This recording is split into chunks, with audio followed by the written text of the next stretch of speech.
Ramai beredar rekaman memperlihatkan momen tentara Ukraina meloncat keluar pick-up usai mendeteksi adanya drone yang akan menyerang. Rekamannya diunggah di Telegram pada Kamis 13 Februari 2025.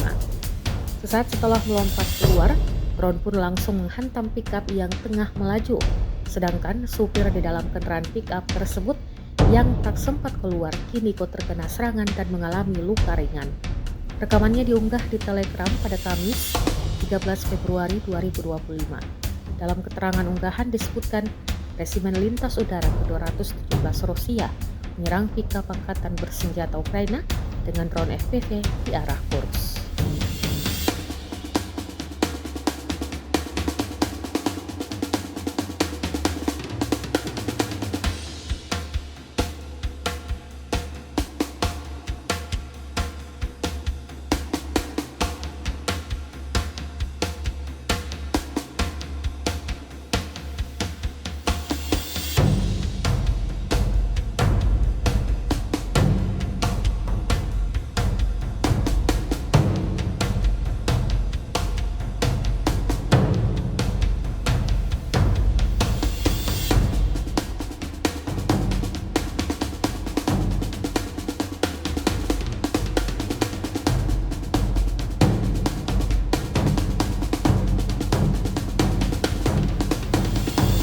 Download Tribun X sekarang, menghadirkan lokal menjadi Indonesia.